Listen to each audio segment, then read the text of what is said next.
ராகி இடியாப்ப மாவு புளியவே முடியலையா? சைடிஷ்க்கு தேங்காய் பால் ட்ரை பண்ணா திரிஞ்சு போயிருதா? 2க்குமே சிம்பிள் சொல்யூஷன் இருக்குங்க. இடியாப்ப மாவு பிசைய ஸ்டார்ட் பண்ணும்போது 1 ஸ்பூன் சர்க்கரை, 1/2 ஸ்பூன் உப்பு ஆட் பண்ணி நல்லா மாவுல கலக்கி விட்டுக்கோங்க. கொஞ்சம் கொஞ்சமா ஹாட் வாட்டர் ஊத்தி மாவுல கலக்கி விட்டுக்கோங்க. மாவு ஆறுனதுக்கு அப்புறம் கொஞ்சம் கொஞ்சமா எண்ணெய் விட்டு அல்லது நெய் விட்டு பிசைஞ்சுக்கோங்க. இப்படி பேசும்போது புளியறதுக்கு ரொம்ப ஈஸியா இருக்கும். சக்கரை சேர்த்து பிசைஞ்சிருக்கிறதுனால வெறும் இடியாப்பத்தை சாப்பிட்டாவே சூப்பர் டேஸ்டா இருக்கும். சைடிஷ்க்கு தேங்காய் பால் செய்யறதுக்கு தேவையான அளவு தேங்காய் எடுத்து 2 தடவை பால் எடுத்துக்கோங்க.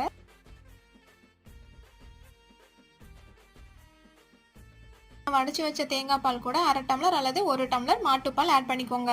இடியாப்ப தேங்காய் பாலுக்கு எப்பயுமே நாட்டு சக்கரை தான் டேஸ்டா இருக்கும். பட் நாட்டு சக்கரை ஆட் பண்ணும்போது பால் ரொம்ப கொதிச்சிருச்சுன்னா திரிஞ்சு போயிடும். அதனால லைட்டா சூடானதும் ஏலக்காய் தூள் தூவி இறக்கிருங்க. ஒரு வேளை பால் திரிஞ்சிருச்சு அப்படின்னாலும் ஃபீல் பண்ண வேண்டாம். மிக்ஸி ஜார்ல விட்டு ஒரே ஒரு பல்ஸ் மட்டும் விட்டு எடுத்துருங்க. திரிஞ்ச மாதிரியே தெரியாது. சூப்பர் டேஸ்டா இருக்கும். இந்த மாதிரி சிம்பிள் டிப்ஸ் அண்ட் ரெசிபிஸ்க்கு நம்ம ஃபுட் பிளே சேனலை சப்ஸ்கிரைப் பண்ணி ஃபாலோ பண்ணிக்கோங்க. தேங்க்யூ.